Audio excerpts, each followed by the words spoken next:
Guys, welcome to another edition of CEO Wisdom Podcast. That one could also be Sales Wisdom Podcast because we have both today. His name is Carson Heady. He's a best-selling author, 8X CEO award winner. He works at Microsoft.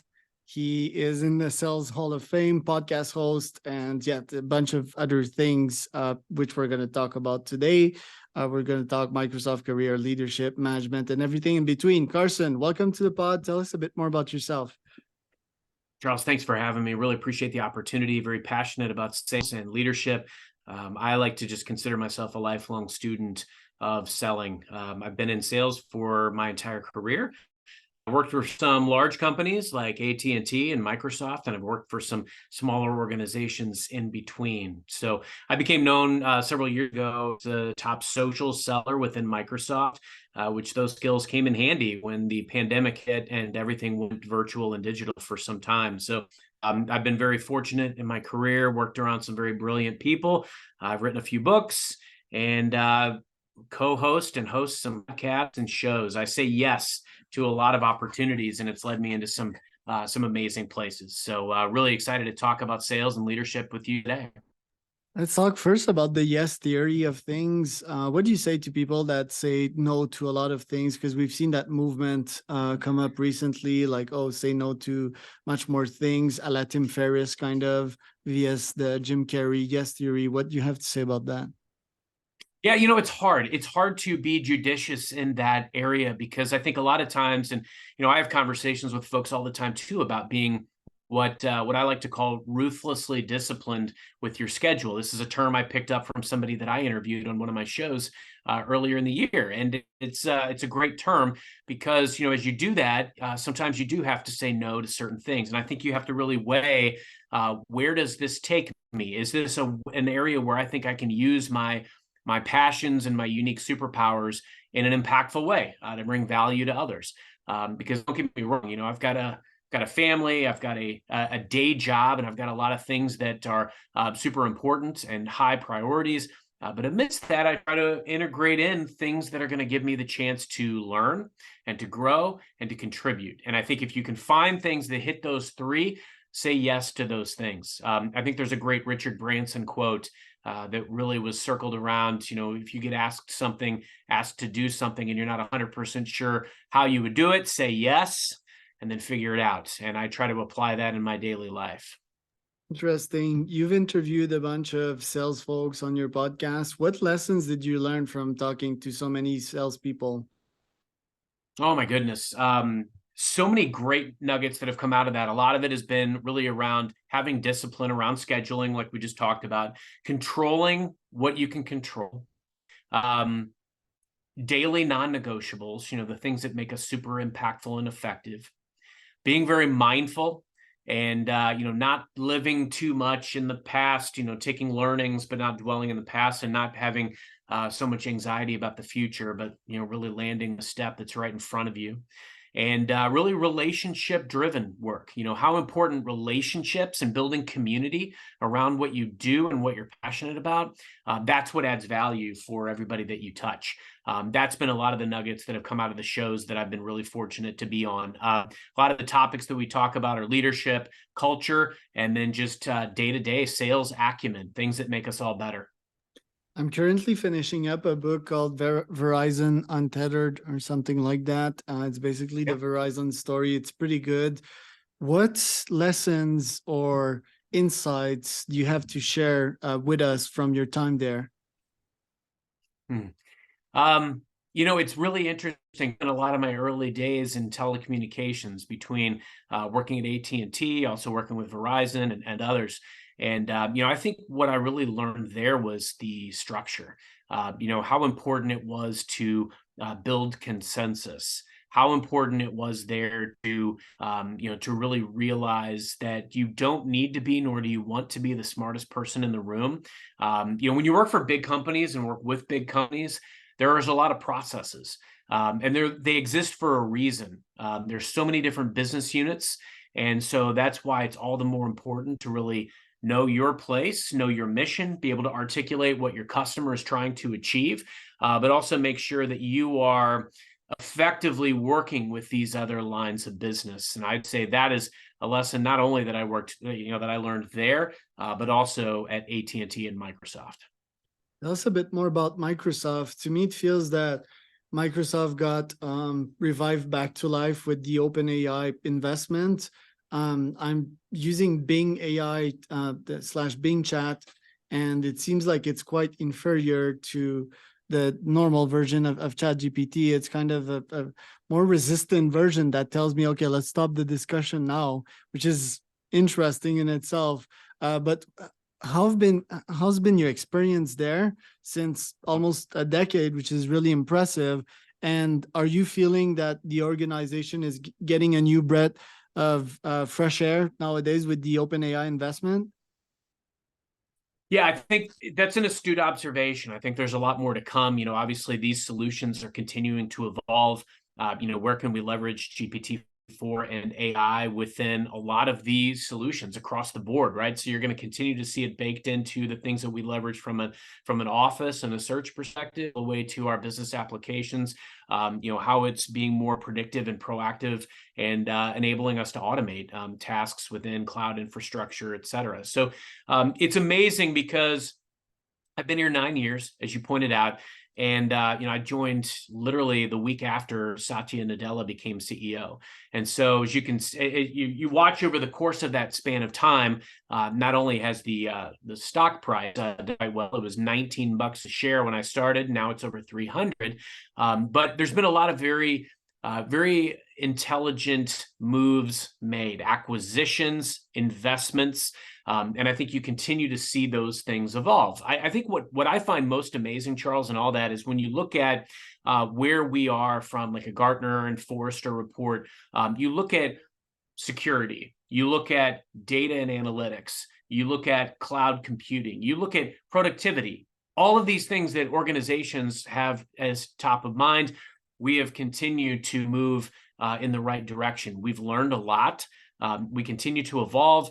We're just trying to meet our customers better all the time. Our mission statement is, allowing and empowering and enabling everyone on the planet to achieve more, which is a far cry from what we were at inception, which is, when Bill Gates wanted us to have a PC on everybody's desk. So I think we are showing up better with customers. We are now true collaborators and partners because we're a platform, as opposed to just trying to replace what customers have today. We're trying to integrate. We're trying to complement what they do. And I think that's what you've really seen as far as Microsoft's transformation.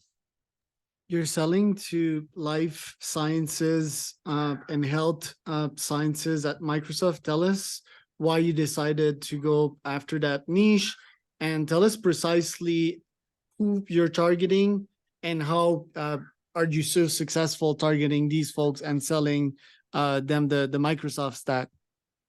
Yeah, a couple of reasons. One, for me, a lot of it was about leadership. I followed a leader that I work for from a prior business unit. And I've supported healthcare organizations the whole time I've been at Microsoft, but only dedicated to healthcare for about the last 4 years. And so part of it was, gravitating toward a leader that I work for. But the other part of it, it's seeing value and being able to positively impact healthcare organizations. It's very fulfilling. It's been a great learning experience to see what they grapple with, how much healthcare organizations today are priding themselves in the ability to improve patient experience, improve quality of care. Those things are, and even the employee experience, right? Because as you probably know, there's a lot of burnout and there's a lot of negative employee experience now in the healthcare space over the last few years. And so all healthcare organizations are very adamant to improve all of those conditions. And so to be able to plug into that and have stories and examples where the tech space and the cloud space have made those scenarios better, that is super impactful. We were just talking about AI and automation, how some of that can shore up some of the amount of time that it takes to do reports and some of the basic work that has been done historically by humans, and now freeing up time for doctors and for caregivers. And so it's very fulfilling. I've got family, even my wife that's worked in the healthcare field. So definitely an area of passion. Plus, we have very strong providers here in St. Louis where I live. And so I've been really fortunate to support them. I currently work in the med device and med tech space. So think of some of our large organizations and some of our electronic health record organizations and some of our partners that sell into the provider space. How can we help them improve their products and offerings so that it ultimately improves the experience for our health providers and then extends that to the consumer? Those things are of vital importance right now. And it's amazing the impact that cloud organizations can have right now in that space. Yeah, I don't doubt it. It's like, yeah, your tools, right? The tools that you work with as a doctor, a practitioner, super duper important. It's kind of your second brain. And as we're getting more and more dependent on technology, or like let's call it the complementary force, I think, yeah, it's going to be epic what we're going to see with AI, scanning through cancer, like these images of your body. I forgot the term, but basically spotting the cancer for you, having your assistant giving recommendations and so forth. So yeah, it's a fascinating revolution we're seeing right now. Who do you sell to precisely? Doctors are so busy. Is it the office manager? Is it the medical IT guy if they're big enough? Like, what are their titles and what are their personalities? Because I had somewhat of issues to sell to these people. They analyze stuff differently, it seems. Tell us a bit more about that. No, that's a great call out, Charles. Very astute statement. I think where historically where Microsoft has played has been in IT and procurement. Now, in order to really truly transform with an organization, those relationships are very important, but we also need other key relationships in these organizations. So a lot of my relationships are with CEOs, CFOs, CIOs, in the provider space, chief medical officer, chief nursing officer, really being able to figure out what is top of mind for them. From a nurse scheduling application that we might be able to collaborate on, all the way to a predictive model like you were just talking about. Being able to very quickly process all of this data and do predictive work to potentially spot symptoms in someone that you might not have, the human eye might not have seen. And so all of those types of relationships are very important. And more and more, because we are in so many of these areas and spaces, we're working with people in marketing. We're working with people in human resources.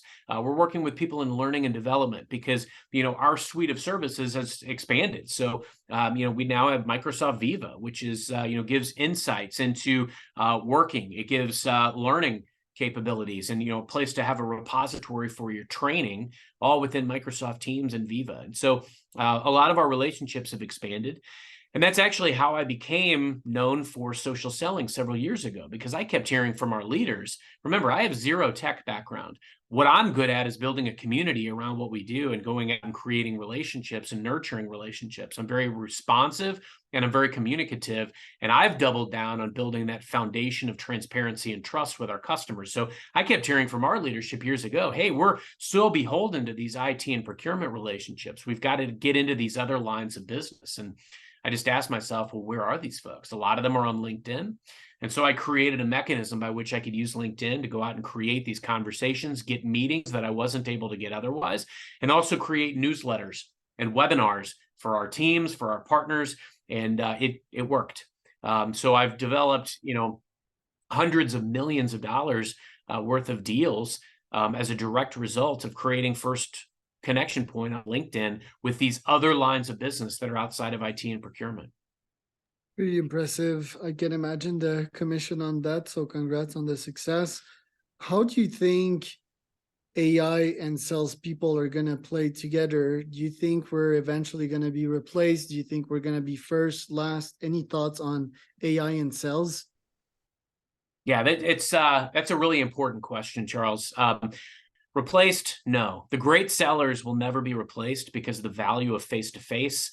I liken it to American football. So there's a saying that I like to say, and I think AI and digital tools, they give us the capability to move the ball down the field by inches. There's progress that can be made where I could meet an executive that I met on LinkedIn or met through social channels, and we're not strangers, right? So there's an advancement there. But when you're able to sit down, break bread, have a meeting, I was able just in the last month to have multiple face-to-face customer conversations via some travel, and they were so impactful. The amount of, I liken that instead of like some of these digital meetings and video calls where you're probably, having gaining some rushing yards on the play. These are more long pass receptions because when you're face to face with a customer, you can come out of these with so many different synergies and areas to really move with. So the great sellers are never going to be replaced, but there will be tasks that will be replaced. A lot of the day-to-day minutia, some of the the things that maybe sellers aren't as good at, the pipeline management and things of that nature. A lot of these tasks, I think, can and will be automated more and more. Another thing that you're going to see is the bar is going to be raised because you're going to see a lot of people that are going to have, based on some of the AI and automation that's out there today, they're going to have what looks like more personalized messages that are going to be going to clients. So the noise is going to go way up, and it's going to dilute the value of some of those messages. And what I mean by that is your average CEO today, they may get 1,000 sales messages, a couple of weeks. Now those sales messages are going to be even more intelligent. They're going to mine their LinkedIn profile. They're going to mine their, published papers and all those things. And it's going to sound perfect. And so that means that they're going to get bombarded by those. So it means that there's going to be all the more value to what we do in face-to-face. There's going to be all the more value to what we do with other mediums like video, how we comment on their posts and engage with them more meaningfully than just in their instant message box or in their email. So it raises the bar, but the great sellers will never be replaced. They'll just have to evolve their practices. Right. Last but not least, well, it's two questions in one. So I'm interested in learning more about the process that got you to write these books. Any tips on book writing? And the last question is the same, but for the podcast. Any good questions on podcasting the right way? Yeah, I love that. For me, I've really learned the value of personal branding over the last decade. I got laid off years ago. I was a director of sales, and I thought I would just be able to walk right in the door to my next opportunity. And I was dead wrong. I applied over 1,000 job opportunities before I got a role, and I got paid a fraction of what I got paid the prior job. So what I learned from that is your network is your net worth, and your brand can really amplify you. I wrote a book several years ago. I got it published. The reason I wanted to do it, I'd always wanted to write a book, but I created a unique spin. It was a sales book inside of a fictional narrative about a seller. And I got it published the old-fashioned way, sent a lot of letters. But that book was actually what got my resume noticed when I got hired for that job after applying to over 1,000 jobs. That's what got me in the room. I was up against 30 people, and I got the job. Sometimes you just have to get in the room. I became an accidental podcaster in 2020. I just started, I missed having conversations like this, talking about sales and leadership and culture. And then I realized I can do that with anybody, anywhere. And so what I started doing is I would post these stats and I would publish them out to LinkedIn and to my blog, and people reacted and responded to them. They were like, "Hey, I'd love to be on your podcast." And I was like, I don't have a podcast. That term implies commitment. I don't have the time or the energy. I've got a family. I've got a day job. But then I embraced it. And the reason I embraced it was because of the branding part. I've done 100 episodes.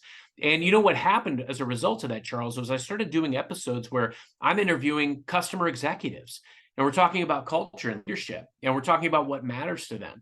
And we didn't start out with a salesy relationship. It was kind of a, hey, what are some synergies that we have? Now, they ended up turning into buying relationships. But what I've learned is relationships beget deals.